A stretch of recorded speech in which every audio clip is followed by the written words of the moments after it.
Transfusion के बारे में बताऊंगी कि किस किस कंडीशन में ब्लड ट्रांसफ्यूजन हम करते हैं, और अगर ब्लड ट्रांसफ्यूजन करना है तो हमें किस किस चीज का ध्यान रखना चाहिए। फर्स्टली हम जो ब्लड ट्रांसफ्यूजन करते हैं, अगर किसी पेशेंट का अगर एडमिट पेशेंट है या आउटसाइड पेशेंट है, हीमोग्लोबिन जो होता है, ब्लड जो होता है 6 से कम है, तो हम ब्लड ट्रांसफ्यूजन कर सकते हैं अकॉर्डिंग टू पेशेंट की कंडीशन।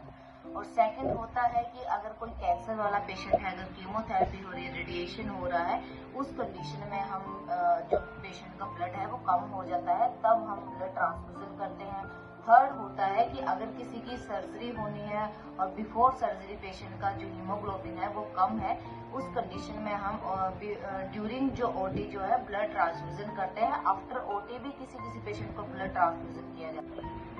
ब्लड ट्रांसफ्यूजन में जो कंपोनेंट होते हैं किस किस टाइप के होते हैं, फर्स्ट होता है रेड ब्लड सेल्स का होता है, होल ब्लड होता है, एफएफपी होते हैं और एसडीपीसी होते हैं, प्लेटलेट होते हैं। ये कंपोनेंट होते हैं जो हम अलग, जिस पेशेंट को अगर प्लेटलेट की जरूरत है हम प्लेटलेट देते हैं, जिसको होल ब्लड की जरूरत है उस कंडीशन में हम होल ब्लड देते हैं। ये कंपोनेंट होते हैं ब्लड के, जो कि हम अकॉर्डिंग टू पेशेंट की कंडीशन हम पेशेंट को गिवन करते हैं। अगर डॉक्टर ऑर्डर करता है कि पेशेंट को जो ब्लड है वो ट्रांसफ्यूजन करना है, तो हमने जो एज ए नर्सेस हमें क्या करना चाहिए।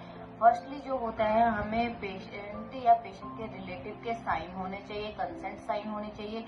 सेकेंडली है डॉक्टर के साइन होने चाहिए। और ब्लड बैंक से मंगवाने से पहले जो है पेशेंट के वाइटल साइन चेक करने हैं, जिसमें आता है BP, respiratory rate, pulse rate और टेम्परेचर। टेम्परेचर इसमें मेन होता है, इसलिए अगर पेशेंट को फीवर है तो हम ब्लड ट्रांसफ्यूजन नहीं करते हैं। इन केस अगर जरूरी नहीं है, तो अगर हैंडल हो सकता है तो फीवर को कम करने के बाद हम ब्लड ट्रांसफ्यूजन दे सकते हैं, पहले फीवर की मेडिकेशन देने के बाद। हम जब ब्लड बैंक से ब्लड मंगाते हैं तो हम जब रिक्वेस्ट फॉर्म भरते हैं तो हमें जो है ब्लड ग्रुप पता होना चाहिए पेशेंट का। और अगर ब्लड आ जाता है ब्लड बैंक से, उससे बाद हमें रीचेक करना है। फर्स्टली डॉक्टर रीचेक करेंगे, सेकेंडली जो गिवन करेगी नर्स जो होगी वो रीचेक करेगी ब्लड का, blood grouping and cross matching, expiry date check करेगी, उसके बाद गिवन करेगी। जो हम ब्लड ट्रांसफ्यूजन करते हैं उसका ड्यूरेशन होती है 3 to 4 आवर्स। पर इन केस अगर डायलिसिस वाला पेशेंट है, अगर उसको ब्लड देना है तो हम फास्ट भी दे सकते हैं, क्योंकि उस टाइम डायलिसिस हो रहा होता है तो हमें नीड होती है ब्लड की।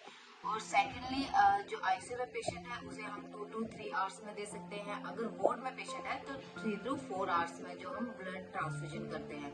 ब्लड ट्रांसफ्यूजन करने के पहले फर्स्ट हमने 15 मिनट तक हमने जो ब्लड है स्लोली देना है, और पेशेंट के वाइटल साइन वॉच करने हैं, पल्स रेट वॉच करना है।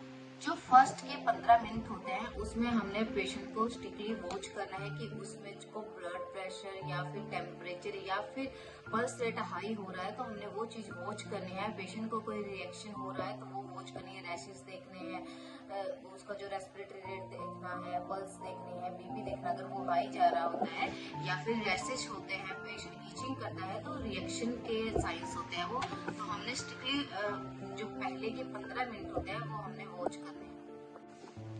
अगर किसी पेशेंट को ब्लड देते टाइम कोई रिएक्शन आता है तो हमने उसी टाइम ब्लड को स्टॉप करना है और ब्लड बैग को हमने लैब में भेजना है। ये ब्लड बैंक में हम दोबारा हम जो है ब्लड को भेज सकते हैं। और हमें जब ब्लड देना है तो हमने पूरी डॉक्यूमेंटेशन करनी है। अगर रिएक्शन हो रहा है तब भी हम डॉक्यूमेंटेशन करेंगे, और अगर ब्लड ट्रांसफ्यूजन हो रहा है तब भी डॉक्यूमेंटेशन करेंगे। डॉक्यूमेंटेशन जो होती है मस्ट होती है ब्लड ट्रांसफ्यूजन करते टाइम। थैंक यू एवरीवन मेरी वीडियो को देखने के लिए। अगर आपने ब्लड ट्रांसफ्यूजन के बारे में कुछ भी पूछना हो तो आप मुझे कमेंट कर सकते हैं, मैं आपके हर एक कमेंट का रिप्लाई करूंगी। Thank you everyone.